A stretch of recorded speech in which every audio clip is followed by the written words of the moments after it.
پیارے دوستوں، السلام علیکم۔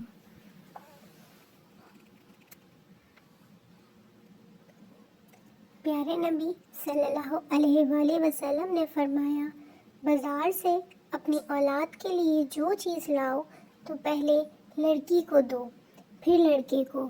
جو شخص کسی پر اپنا غصہ نکالنے کی طاقت رکھنے کے باوجود صبر کر جائے تو اس کے دل کو اللہ اطمینان اور ایمان سے بھر دیتا ہے۔ اپنی ماں باپ کے ساتھ اچھا برتاؤ کرو تو تمہاری اولاد تمہارے ساتھ اچھا برتاؤ کرے گی۔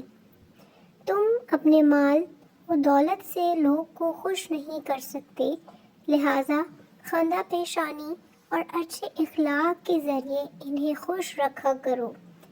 بہتر ہے وہ شخص جو دیر سے ناراض ہو اور جلدی مان جائے، اور بدتر ہے وہ شخص جو جلدی غصے میں آ جائے اور دیر سے مانے۔ جب اللہ تعالیٰ اپنے کسی بندے سے بھلائی کرنا چاہتا ہے تو اسے اس کے عیبوں کو دکھا دیتا ہے۔ جس نے کسی کے عیب کو دیکھا اور اس کی پردہ پوشی کی تو مانو اس نے ایک دن رگو انسان کو زندہ کر دیا۔ صبر وہ ہے جو کسی مصیبت کی پہلی ٹھوکر لگنے پر کیا جاتا ہے۔ جو اپنے دوست کو کسی گناہوں کا طعنہ دے تو وہ اس وقت تک نہیں مرے گا جب تک وہ گناہ خود اس نے نہ ہو جائے۔